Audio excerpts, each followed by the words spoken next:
Okay, so let's look at JavaScript basics. So now we have the first chapter in JavaScript basics.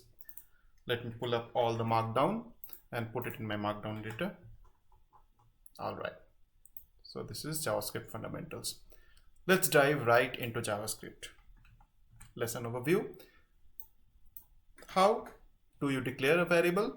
What are 3 different ways to declare a variable? Which one should you use when? What are the rules for naming the variables?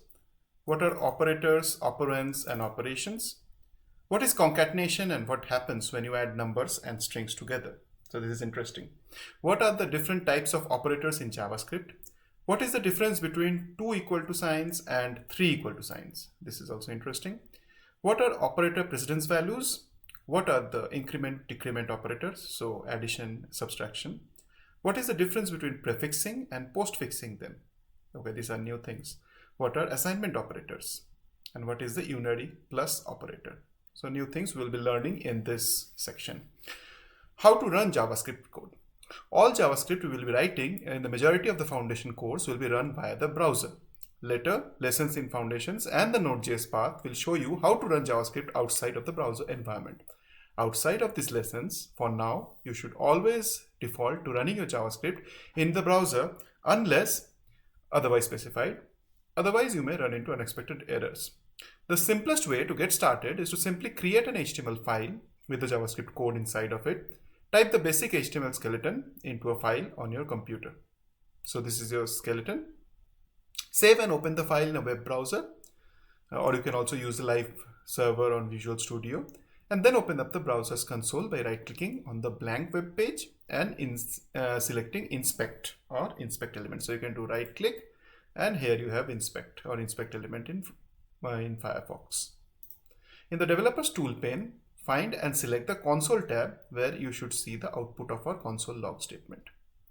So instead what we will do is we will have our developer tools ready. So let me open up my developer tools and we will make this pop out. So once it pops out, we can go to the sources section, and here we can create a new, and here if I run something, say a equal to 4, and there is a control plus enter, either you can press control plus enter keyboard or just click on this, and you should get your output in this console. So let me run that again. So you see, you say a equal to 4, it returns 4. Another way to include JavaScript in a web page is through an external script. This is very similar to linking external CSS docs to your website, which you have already done. So you put a script tag and you link it to the JavaScript from outside. JavaScript files have the extension .js similar to .css for style sheets. External JavaScript files are used for more complex scripts. So if it is bigger, then you want to take it into its own dedicated .js file. Variables. You can think of variables as simply storage containers for data in your code. Until recently, there was only one way to create a variable in JavaScript, the var statement. So how do you use that? Let's check that. So we can say var a equal to 4. Let's run that, and automatically it will. Its identifier a has already been declared, it says. So there is a somewhere, which is why it's throwing some error.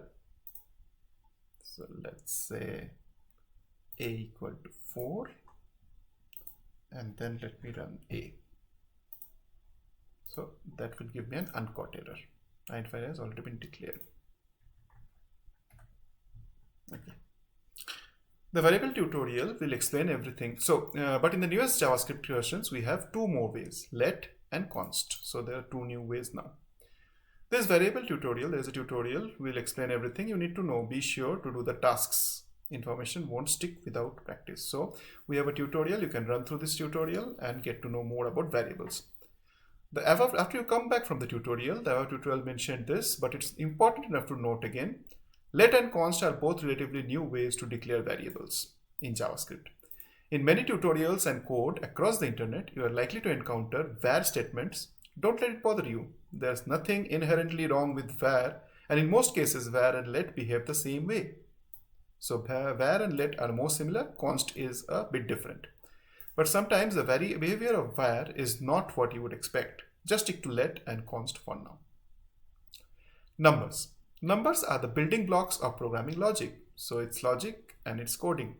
In fact, it's hard to think of any useful programming task that doesn't involve at least a little basic math. So knowing how numbers work is obviously quite important. Luckily, it's also fairly straightforward. So this lesson followed by, so there are two lessons on W3 Schools. So this is on W3 Schools and this one is also on W3 Schools.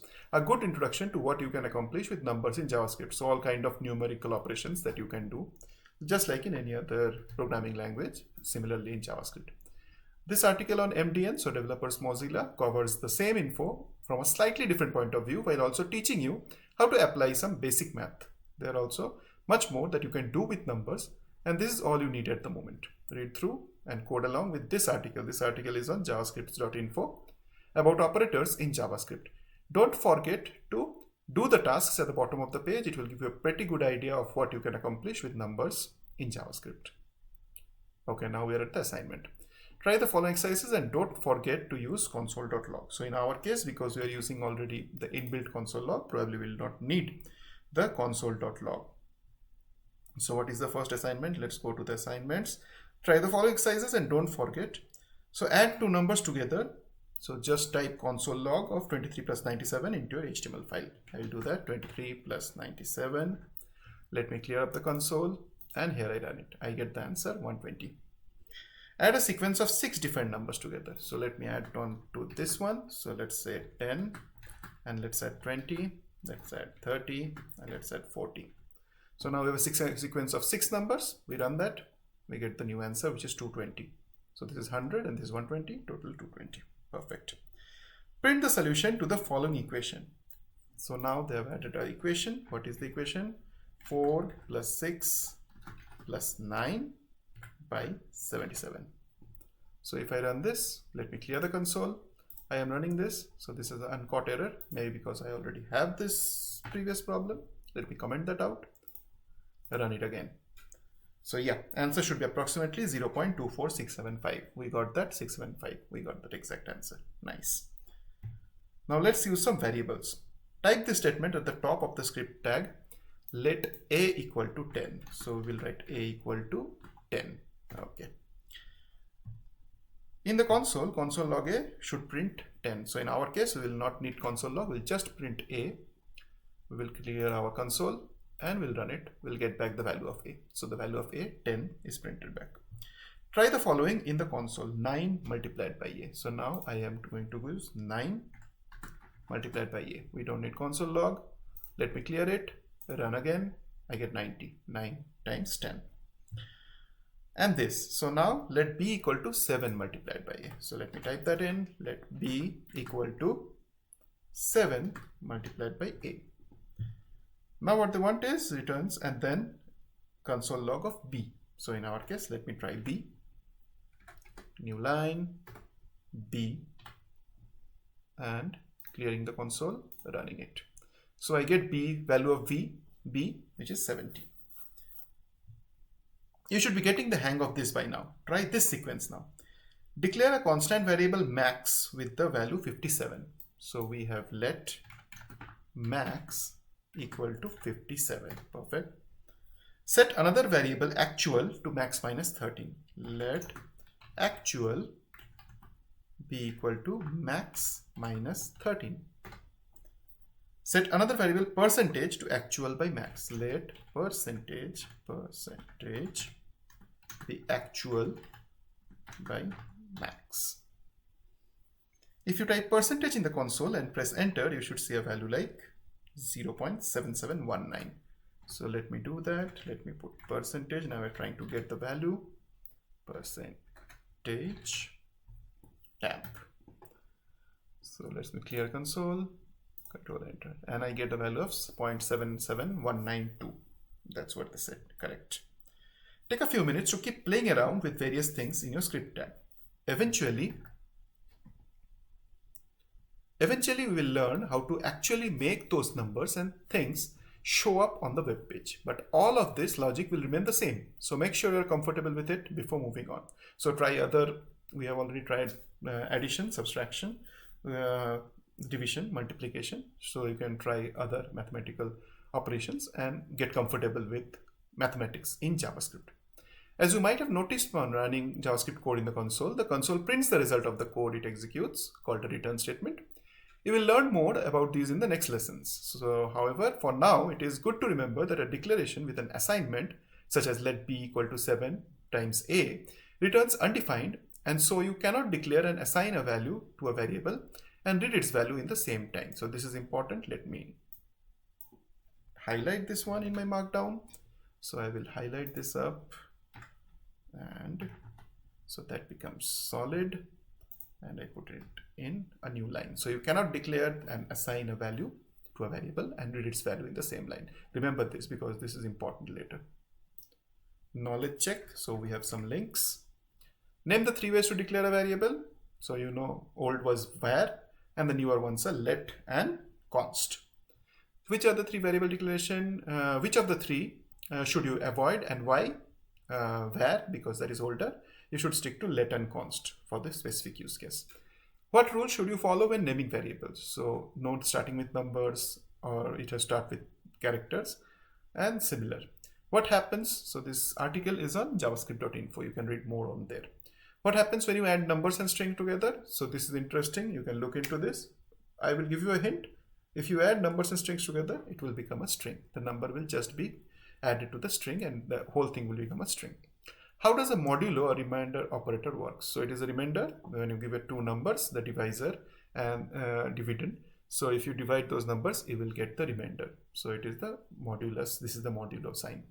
Explain the difference between double 2 equal to signs and 3 equal to signs. So 3 equal to signs will check also for the type, whereas 2 equal to signs will just check the value. So a string saying 1 and a number saying 1 will have the same value if it is 2 equal to. But if you are using 3 equal to signs, those 1 and the string 1 and the number 1, they will come up as different. When would you receive a NaN result? So whenever it is not a number. How do you increment and decrement a number? So you have to do plus plus or minus minus for decrement. Explain the difference between prefixing and postfixing increment decrement operators. So you can learn more about this in javascript.info. What is the operator precedence and how is it handled in JS? So this is also an interesting article. How do we access developer tools? F12 or right click and click on inspect. It's in Chrome, and in Firefox it will be inspect element or similar.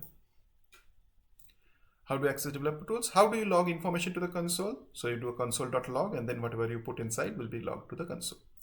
What does unary plus operator do to string representations of an integer? Example, plus 10. What would it do if you do a plus 10? So it will just remain a string. Additional resources. So there are some additional resources here. The difference between var and let explained in this JavaScript info article titled with the old var. So here you can get a very good summary of the difference between var and let. So that's all for our foundation for the first fundamentals section, and see you in the next one.